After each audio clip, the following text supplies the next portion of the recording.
We are going off to South Korea right now. Crypto exchange Bithumb was raided. Prosecutors are investigating transactions related to a specific person or entity moving the price of a coin to make a profit, and said that they'll look into similar transactions on other exchanges, according to a report. So this is another notch in a long line of enforcement against Bithumb in South Korea. We can unpack that a little bit later in the segment. But Adam, I'm going to toss it off to you. What do you make of this? Prosecutors are saying that this is not actually against Bithumb, but they're looking into this one entity, and this is going to happen across other exchanges.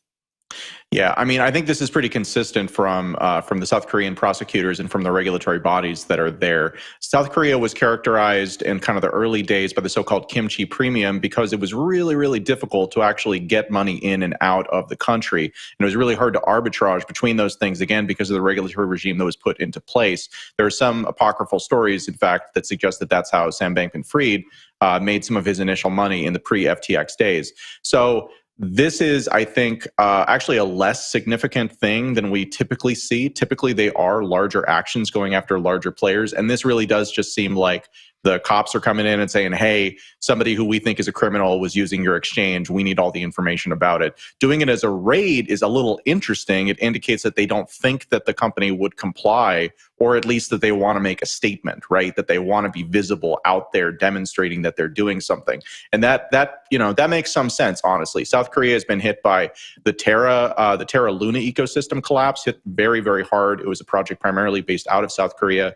And so there is a little bit of, closing the barn door after the horses are out type of thing going on here, where these regulators have to look like they're effective. They have to look like they're doing something. Doesn't surprise me to see this. I suspect we'll see more. Zach.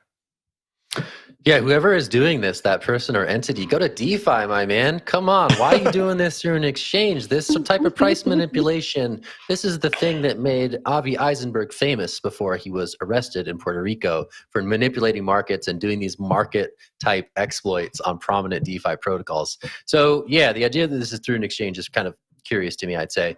But I echo Adam in that, yes, it is consistent from Korea to be doing this, especially in the wake of Terra. They need to be seen as doing action here to stop market manipulation. And if that's what's being alleged in this instance, it seems like the normal course of business for market regulators in Korea and elsewhere. But yeah, DeFi, what are you doing? Why are you doing this on an decentralized exchange? Person didn't help Avi. or entity? Yeah, it didn't help him either. That's true. Anyway, Will, what are your thoughts? Yeah, I know this is not the United States, but I do want to kind of bring up like the securities classification for these things. It's just interesting to see like the state, and just like any state, like South Korea, the United States, wherever else, is going after market manipulation when they're still not really clear on what these things are in the first place, right? Like, is it a security?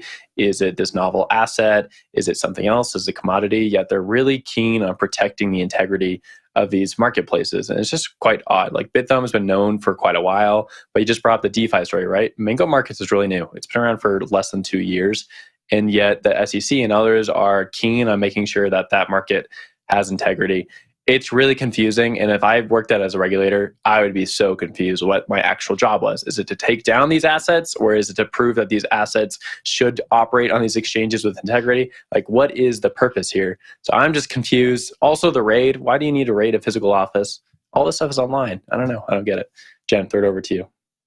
I just want to add some more information to help us think about this in context. So Bithumb's also being probed by South Korean tax authorities who are investigating tax evasion via domestic and international transactions. And in a separate probe, a local news outlet in Korea reported that Bithumb Chairman and 2 other executives were being charged with embezzlement. And so maybe this raid isn't for all that they're saying it was about. Maybe they're raiding to get more information on these other 2 probes that are happening simultaneously. And that, I think there's more to this than meets the eye.